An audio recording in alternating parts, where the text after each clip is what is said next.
ఓం నమో భగవతే వాసుదేవాయ.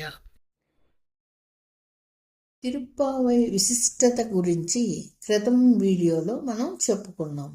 తిరుప్పావై విష్ణువును కీర్తిస్తూ గోదాదేవి గానం చేసిన 30 పాసురాలు గీతమాలిక. ఇది విష్ణువుని కీర్తించే భక్తి గీతాలు, ముఖ్యంగా ధనుర్మాసంలో పఠిస్తారు. ఇందులో శ్రీకృష్ణుడిని చేరుకోవడానికి గోపికలు చేసే ప్రయత్నాన్ని ఈ పాట రూపంలో వినిపిస్తుంది. ఆధ్యాత్మిక భావనలు ఉంటాయి. భక్తి సంసార బంధాల నుండి విముక్తి పొంది వైకుంఠం చేరాలని కోరిక.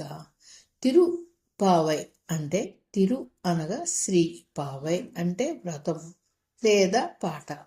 శ్రీకృష్ణుడిని భర్తగా పొందడానికి ఆండాలు చేసిన ఈ వ్రతము పాటలు మొత్తం 30 పాసురాలు. ఈ పాసురాల యొక్క భావాన్ని తెలుగులో చెప్పడం జరిగింది. మొదటి పాసురం యొక్క తెలుగు భావం ఈ విధంగా ఉంది. సుసంపన్నమైన అంటే ఎంతో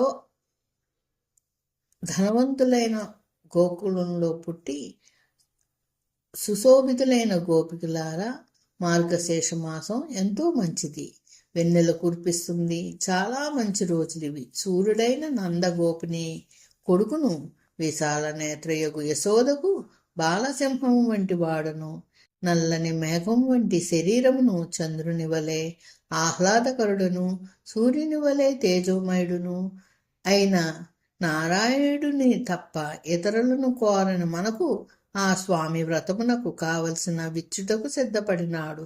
కావున మీరందరూ ఈ వ్రతములో ప్రవేశించి లోకము ప్రకాశించినట్లుగా దానిక కంగమైన మార్గళీ స్నానం చేయు కోరిక గల వారందరూ ఆలసింపకుండా, అంటే సమయాన్ని వృధా చేయకుండా తొందరగా రండి అని శ్రీ గోదాదేవి గొల్లకన్నీలందరినీ ఆహ్వానించుచున్నది అని ఈ పాసురం యొక్క అర్థం.